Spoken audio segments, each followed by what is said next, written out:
क्या सिर्फ आटा बदलने से डायबिटीज़ कंट्रोल हो सकती है? जवाब है नहीं, लेकिन सही मल्टीग्रेन आटा आपकी ब्लड शुगर को बेहतर तरीके से कंट्रोल करने में ज़रूर मदद कर सकता है। आइए जानते हैं कैसे। मल्टीग्रेन आटे में सिर्फ गेहूं नहीं होता, बल्कि जौ, ओट्स, चना, सोया और रागी जैसे कई अनाज शामिल हो सकते हैं। ये अनाज सामान्य गेहूं के आटे की तुलना में अधिक फाइबर और कुछ मामलों में अधिक प्रोटीन प्रदान करते हैं। सबसे पहला फ़ायदा होता है फाइबर का। जब आप फाइबर से भरपूर रोटी खाते हैं तो भोजन धीरे धीरे पचता है। इससे कार्बोहाइड्रेट का ग्लूकोज में बदलना और खून में उसका अवशोषण भी धीरे धीरे होता है। इसका परिणाम यह होता है कि खाना खाने के बाद ब्लड शुगर अचानक बहुत तेज़ी से नहीं बढ़ती। दूसरा फ़ायदा होता है लंबे समय तक पेट भरा रहना। फाइबर और प्रोटीन की वजह से भूख कम लगती है और ज़रूरत से ज़्यादा खाने की संभावना घट सकती है।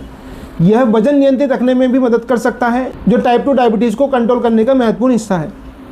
तीसरा फ़ायदा यह है कि मल्टीग्रेन आटे में जौ और ओट्स जैसे अनाज होते हैं, जिनमें घुलनशील फाइबर या सोल्यूबल फाइबर पाया जाता है।